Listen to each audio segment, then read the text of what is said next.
이번 영상에서는 서술어가 가지는 사건 구조에 대해서 살펴보겠습니다. 서술어의 사건 구조는 2022학년도 수능 국어 언어와 매체 짝수형 38번 문제를 푸는 데 되게 중요한 역할을 했습니다. 먼저 일단 대부분의 서술어는 특정한 사건을 나타내게 됩니다. 그리고 그 사건이 완성되기 위해서는 해당 사건에 참여하는 참여자들이 필요하죠. 이렇게 서술어가 나타내는 사태의 완성에 의미적으로 반드시 필요한 참여자들을 서술어의 논항이라고 부릅니다. 예를 들어서 먹다 라는 서술어가 나타내는 사건을 살펴봅시다. 해당 사건이 완성되기 위해서는 무엇인가를 먹는 주체와 또 먹히는 대상, 이 두 논항이 필요하겠죠. 이렇게 논항의 개수와 종류는 서술어마다 어느 정도 정해져 있습니다.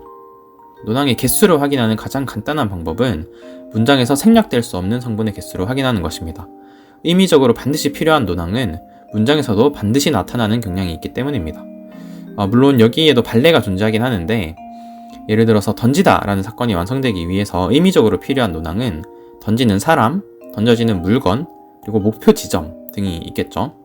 하지만 이 중에서 목표 지점은 문장에서 생략될 수도 있습니다. 그래서 목표 지점은 논항이라는 사실을 증명하는 것이 쉽지 않죠. 그리고 논항의 종류를 확인하는 가장 간단한 방법은 논항에 결합한 격조사의 종류를 확인하는 것입니다.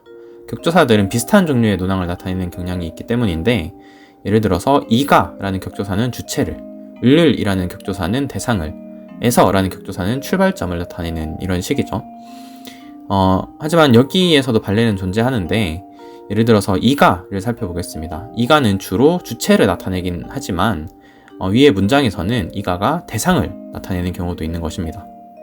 이렇게 서술어가 가지고 있는 논항의 개수와 종류를 서술어의 사건 구조라고 하는데, 이 사건 구조를 파악하는 것이 38번 문제에서 매우 중요했습니다.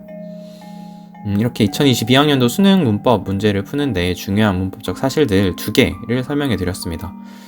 이 영상이 문법 공부를 하시는 많은 분들에게 도움이 됐으면 좋겠습니다.